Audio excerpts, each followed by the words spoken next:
Assalamualaikum warahmatullahi wabarakatuh. Saya Muhammad Wildan Zaki Haidar. Di sini saya akan membuat sebuah video presentasi tentang istidraj menurut Hamka dalam tafsir Al-Azhar. Yang pertama, biografi Hamka. Nama lengkap beliau adalah Haji Abdul Malik bin Abdul Karim Amrullah, atau sering kita kenal Hamka. Ia adalah seorang ulama, aktivis politik, dan penulis di Indonesia yang amat sangat terkenal di Nusantara. Ia dilahirkan pada tanggal 17 Februari 1908 di Kampung Molek, Maninjau, Sumatera Barat. Dan pada saat itu masih bernama Hindia Belanda. Ayahnya ialah Syekh Abdul Karim bin Amrullah, atau dikenal sebagai Haji Rasul, seorang pelopor gerakan Islah di Minangkabau.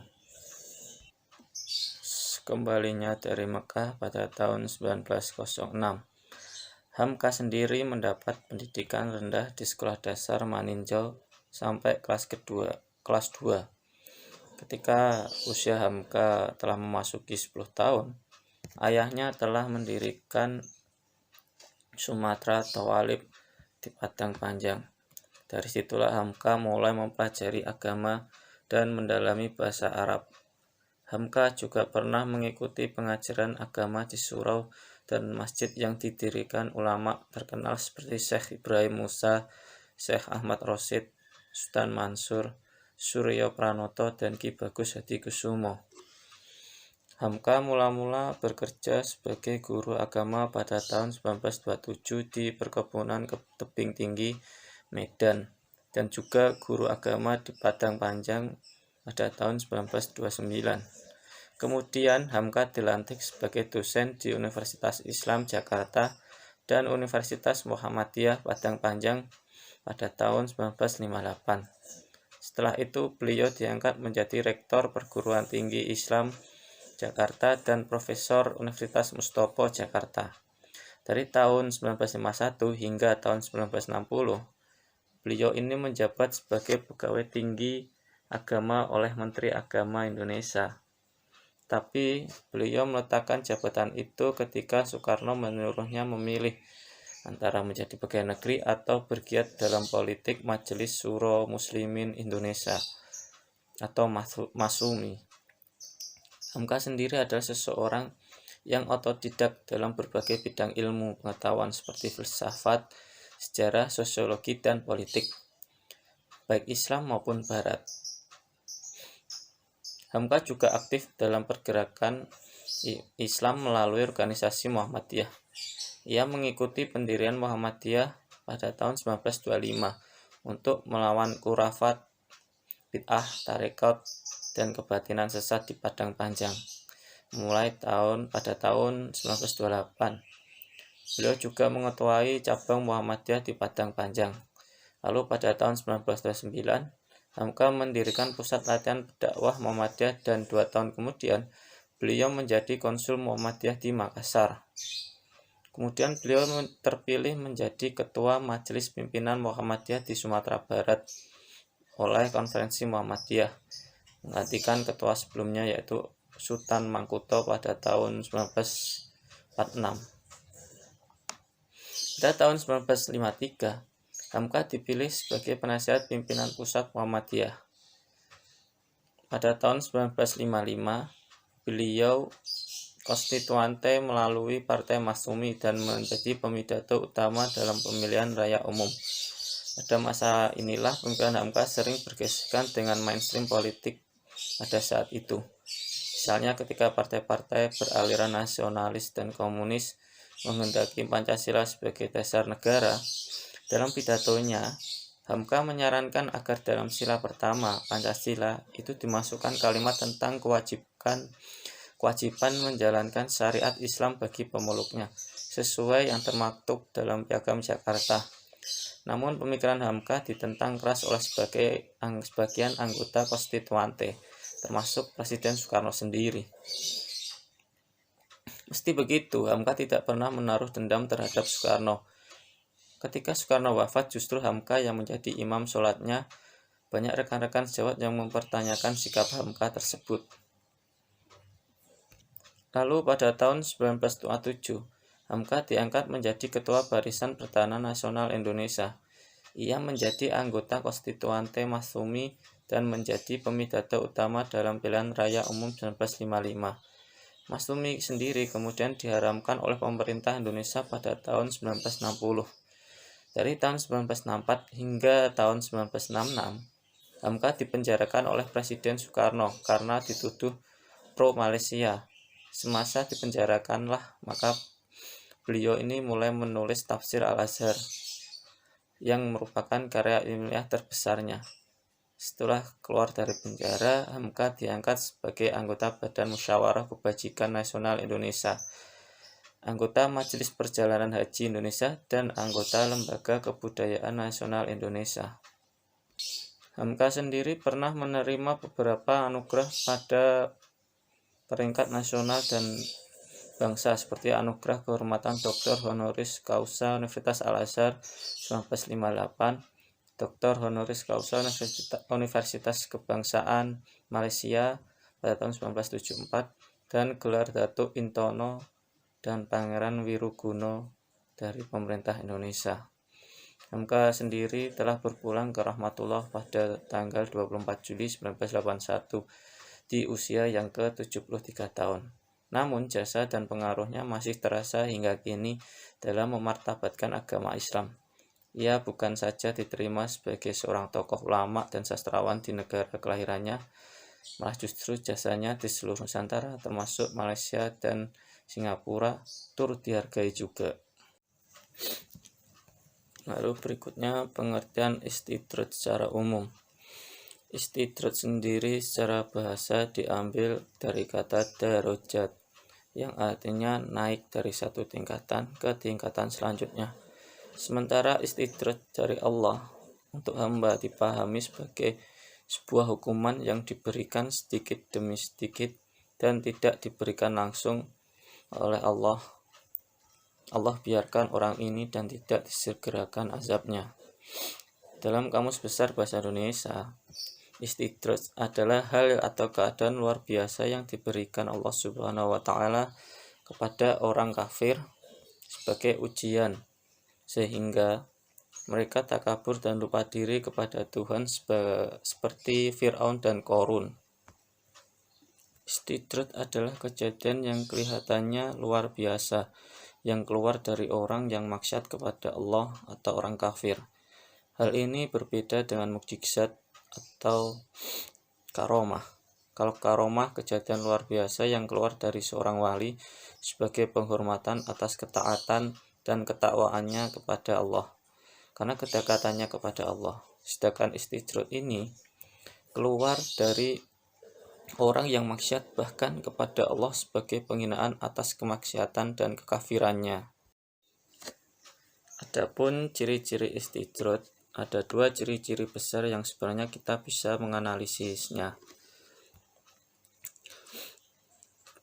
Apakah kita termasuk yang diistidrajkan oleh Allah atau justru kita termasuk dalam orang yang mendapat karunia-Nya, yaitu sebagai berikut.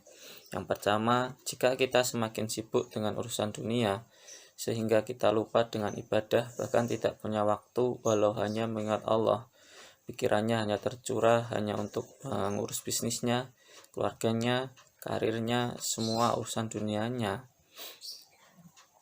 maka kecelakaanlah bagi setiap yang mengumpulkan harta dan menghitung-hitung harta, lalu dia mengira bahwa hartanya itu dapat mengekalkannya. Yang kedua, kita semakin sibuk dengan urusan dunia, tapi semakin kita mengingat Allah, sibuk apapun jika sudah terdengar untuk azan, dia tinggalkanlah semuanya. Dia tidak menjadi sombong, tidak pula menjadi angkuh. Dia akan semakin istiqomah dan semakin tawaduk, tidak ada yang dibanggakannya. Oleh karena itu, orang yang memiliki kekayaan hendaknya mengetahui ciri-ciri harta kekayaan yang merupakan nikmat Allah, yang bukan merupakan istidraj darinya. Berikut ini adalah ciri-ciri kekayaan yang merupakan nikmat darinya. Yang pertama adalah memperoleh rezeki dengan cara yang halal, tidak membelanjakannya untuk bermaksiat kepadanya. Semakin bertambahnya harta, semakin bertambah pula ketaatan pemiliknya kepada Allah, tidak melalaikan pemiliknya dari mengingat Allah. Lalu selanjutnya penyebab datangnya istidraj. Di antara penyebab seseorang tertimpa istidraj yaitu yang pertama kedustaan kepada Allah Subhanahu wa taala. Ayat-ayat Allah Subhanahu wa taala tidak saja hanya membicarakan tentang firman-Nya yang diwahyukan kepada Nabi Muhammad SAW, akan tetapi juga segala sesuatu yang berada di alam semesta ini yang membentang luas, di mana semuanya diciptakan untuk memenuhi kebutuhan manusia. Dalam pembahasan ini berbicara tentang orang yang mendustakannya. Sebagai contoh saja, ketika seseorang yang sedang diberi kesehatan oleh Allah Subhanahu wa taala, akan tetapi dia lebih berani bermaksiat kepada Allah Subhanahu wa taala, maka ia disebut sebagai orang yang mendustakan ayat Allah Subhanahu wa taala. Begitu juga ketika seseorang yang mempunyai jabatan tinggi akan tetapi menjadikan ia lupa diri, berarti dia telah mengingkari Allah Subhanahu wa taala. Dan juga orang-orang yang Allah Subhanahu wa taala limpahkan ilmu pengetahuan, termasuk di dalamnya tentang ayat-ayat Allah, ia gunakan untuk meraih kemegahan duniawi, bahkan menyelewengkannya dari jalannya. Yang kedua, kufur nikmat. Kufur dalam Al-Quran seringkali mengacu pada perbuatan yang ada hubungannya dengan Allah Subhanahu wa taala. Misalnya mengingkari nikmat-nikmat ataupun berkah Allah dan tidak berterima kasih kepadanya. Fitrahnya mempunyai sifat berkeluh kesah ketika tertimpa musibah, dan begitu pula sebaliknya. Mereka bersyukur ketika hartanya berkecukupan, dan seringkali menjadikan mereka itu lalai karena nikmatnya hidup sehingga mengantarkan mereka kepada kebinasaan. Yang ketiga, kemaksiatan. Maksudnya yaitu melanggar atas apa yang Allah Subhanahu wa taala perintahkan dan yang telah ditetapkan ataupun keluar dari syariat. Seperti seseorang yang melakukan korupsi, akan tetapi ia malah naik jabatan. Begitu pula orang yang dianugerahi ilmu Allah Subhanahu wa taala, akan tetapi ia malah menipu orang lain dengan ilmunya tersebut. Ia tidak menggunakan ilmunya dengan semestinya. Demikianlah ini tanda istidraj jika menimpa seseorang. Walaupun dia tidak mendustakan Al-Quran, akan tetapi dia melakukan maksiat terhadap Allah Subhanahu wa taala. Selanjutnya, cara menghindari istidraj. Cara untuk menghindari dari perangkap istidraj yaitu yang pertama, jangan merasa aman terhadap segala nikmat yang diberikan oleh Allah. Jangan ada di dalam hati kita merasa aman dari setiap apa yang didapat atau dicapai dalam hidup. Apalagi itu merasa bahwa adalah hasil jerih payah seseorang. Sikap tidak merasa aman, selalu merasa khawatir. Jangan-jangan nikmat yang diberikan adalah perangkat istidraj adalah akan menjadikan seseorang terhindar dari sifat tersebut.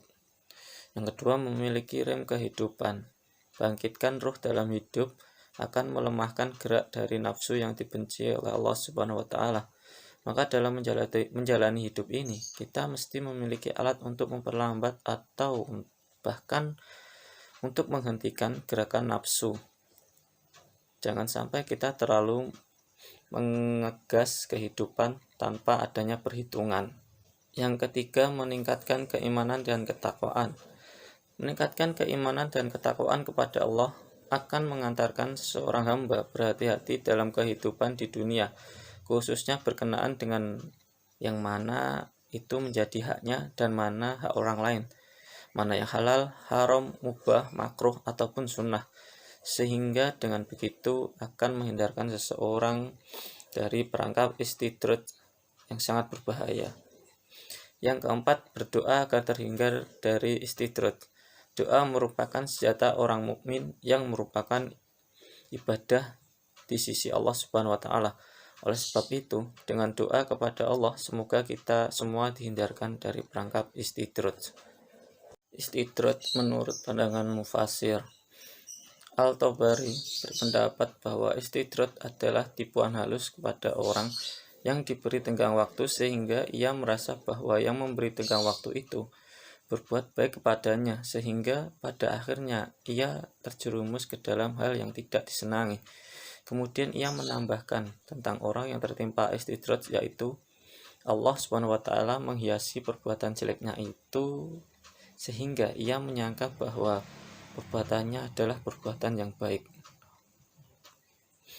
Lalu menurut Muhammad Ali As-Sabuni, istidraj adalah perlakuan secara lemah lembut dan baik terhadap mereka, sementara mereka terus melakukan dosa. Gambarannya itu seperti merupakan kasih sayang kepada mereka, sehingga mereka pun semakin sesat dan jahat, sampai akhirnya mereka mendapatkan azab. Setiap kali mereka melakukan satu perbuatan dosa, maka Allah membukakan satu pintu kebaikan kepada mereka, sehingga mereka semakin menjadi-jadi dalam kesesatan dan kerusakannya. Kemudian Allah membuat mereka semakin lalai dari keadaan sebelumnya. Selanjutnya penafsiran istidraj dalam tafsir Al-Azhar. Penafsiran istidraj yang pertama, Quran Surah Al-A'raf ayat 182 yang berbunyi, walladzina kadzabu bi ayatina sanastadrijuhum min haitsu la ya'lamun. Yang artinya, dan orang-orang yang mendustakan ayat-ayat kami akan kami biarkan mereka berangsur-angsur ke arah kebinasaan dengan cara yang mereka tidak ketahui. Menurut Hamka, bahwa penafsiran Quran Surah Al-A'raf ayat 182 ini adalah, dan orang-orang yang mendustakan ayat kami itu termasuk juga orang yang mendustakan dengan perbuatan, termasuk juga orang yang dengan mulut mengakui dirinya seorang Islam, padahal dalam kehidupannya telah menjauhi agamanya. Lalu akan kami lalai lengahkan mereka dari jurusan yang mereka sendiri tidak ketahui. Di sini terdapat kalimat istidraj yang rumpun, katanya satu dengan derajat yang berarti naik, dan naik dengan berangsur-angsur, sedikit demi sedikit. Laksana naik tangga, setangga demi setangga sehingga sampai ke puncak, atau dalam bahasa asing yang telah terpakai ke dalam bahasa Indonesia sehari-hari, yaitu mencapai klimaks. Naik berangsur sampai di puncak, atau turun berangsur sampai ke alas di bawah sekali. Dan semuanya ini dengan tidak disadari oleh yang bersangkutan, sebab mereka telah melupakan Allah, maka Allah pun juga akan menjadikan mereka lupa diri. Lalu yang kedua, Quran Surah Al-Qalam ayat 44 yang berbunyi, wadarni waman yukadzibu biha dal hadithi sanat tadrijuhum min haitsu la ya'lamun. Yang artinya, maka serahkanlah kepadaku urusannya dan orang-orang yang mendustakan perkataan ini. Kelak akan kami hukum mereka berangsur-angsur dari arah yang mereka tidak ketahui. Menurut Hamka, bahwa penafsiran Quran Surah Al-Qalam ayat 44 ini adalah, maka biarkanlah aku dan orang-orang yang mendustakan perkataan ini. Artinya, teruskanlah pekerjaanmu dan janganlah hatimu kecewa melihat orang-orang itu mendustakan perkataan ini, yaitu wahyu-wahyu yang telah diturunkan oleh Allah, disampaikan oleh Jibril kepada Muhammad SAW. Sampaikan terus, dakwah terus, jangan berhenti. Adapun urusan mereka yang mendustakan itu, biarkanlah aku sendiri, Tuhanmu, Allah yang Maha Kuasa akan menghadapinya. Kami akan menarik mereka dengan berangsur-angsur. Artinya bahwa dengan tidak mereka sadari, Tuhan akan merangkap mereka ke dalam perangkap Tuhan secara yang mereka tidak ketahui. Bagaimanapun mereka sombong dalam sikap mendustakan keseruan yang dibawa oleh Rasul, bagaimanapun mereka merasa bahwa dirinya merasa kuat dalam pertahanan dan merasa bahwa selama-lamanya mereka tidak akan pernah tumbang, dengan tidak mereka sadari bahwa mereka akan sampai kepada suatu suasana yang mereka tidak dapat melarikan diri lagi.